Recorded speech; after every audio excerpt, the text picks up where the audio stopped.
தமிழ்நாட்டின் இன்றைய முக்கிய செய்திகள். பாதுகாப்பு குறைபாடு குறித்து பிரதமர் விளக்கம் அளிக்க வேண்டி கோஷம். நாடாளுமன்றம் இரண்டாவது நாளாக முடங்கியது.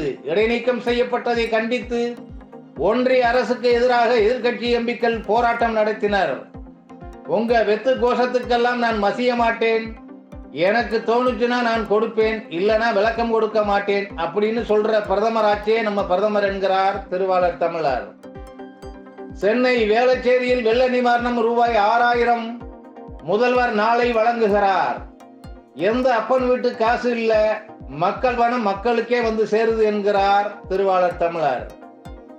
எம்பி பதவியிலிருந்து நீக்கப்பட்டதை எதிர்த்து மகுவா மொய்த்ரா தொடர்ந்த வழக்கில் உச்சநீதிமன்றம் ஜனவரி 3 விசாரிக்கிறது. பாசிச சக்திகளை எதிர்க்கிற மகுவா மொய்த்ரா கொஞ்சம் கவனமாக இருக்க வேண்டியது அவசியம் என்கிறார் திருவாளர் தமிழர்.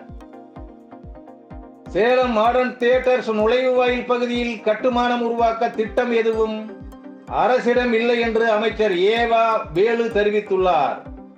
ஐடி ரைடில் இருந்து தப்பிச்சு வந்துட்டாரா நம்ம அமைச்சர் வேலு அண்ணே என்கிறார் திருவாளர் தமிழர். ராமநாதபுரம், தூத்துக்குடி, சிவகங்கை, புதுக்கோட்டை மாவட்டங்களுக்கு இன்று மிக கனமழைக்கான ஆரஞ்சு எச்சரிக்கை.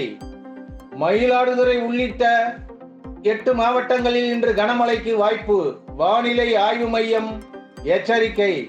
பெய்கின்ற மழையெல்லாம் உழைக்கின்ற விவசாயிகளுக்கு உதவியா இருந்தா சரி என்கிறார் திருவாளர் தமிழர்.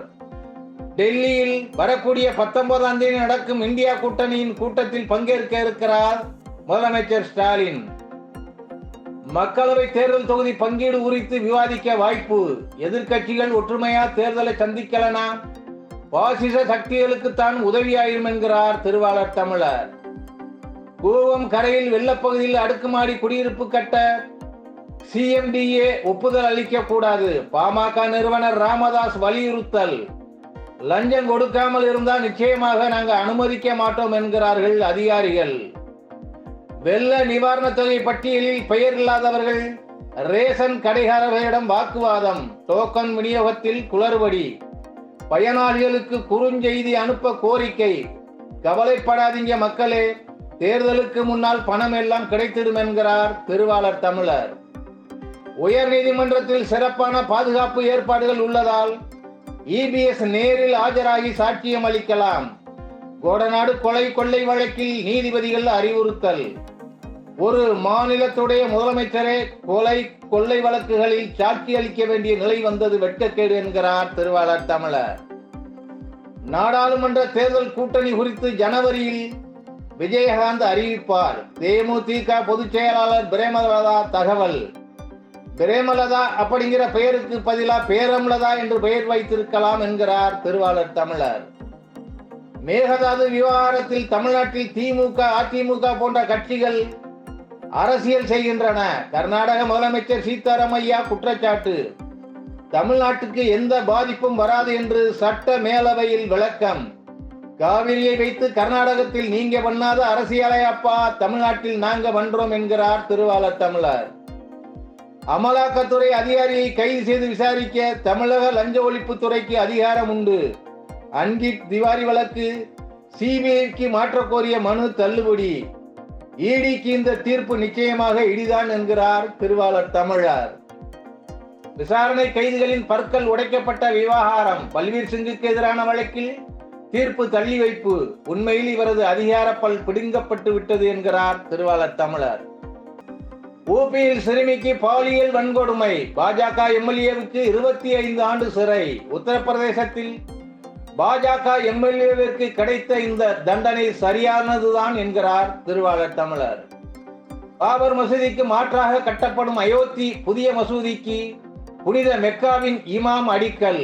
பாதிக்கப்பட்ட அப்பாவி இஸ்லாமிய மக்களுக்கு தமிழர்கள் என்றும் ஆதரவாக நிற்பார்கள் என்கிறார் திருவாளர் தமிழர். கிருஷ்ண ஜென்ம பூமி விவகாரத்தில் சாயி ஈத்கா மசூதியில் ஆய்வு நடத்துவதற்கு தடை விதிக்க உச்ச நீதிமன்றம் மறுப்பு.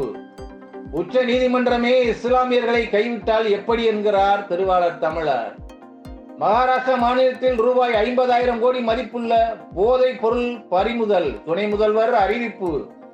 போதைப் பொருளுக்கு எதிராக இந்தியா முழுவதும் அரசுகள் கடுமையான நடவடிக்கை எடுக்க வேண்டும் என்கிறார் திருவாளர் தமிழர். பாகிஸ்தானுக்கு எதிரான முதல் டெஸ்ட் கிரிக்கெட் போட்டியில் 487 ரன் குவித்து ஆஸ்திரேலியா ஆட்டம். கிரிக்கெட் ரசிகர்களுக்கு கொண்டாட்டம் தான் என்கிறார் திருவாளர் தமிழர்.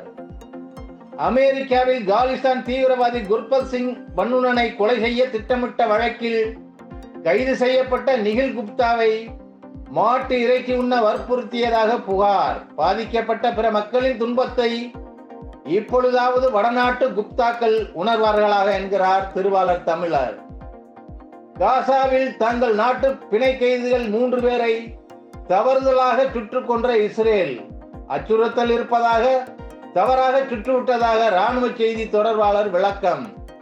இஸ்ரேலின் சுடுகின்ற வெறி எப்பொழுதுதான் அடங்கும் என்கிறார் திருவாளர் தமிழர். இத்துடன் இந்த செய்தி நிறைவடைந்தது.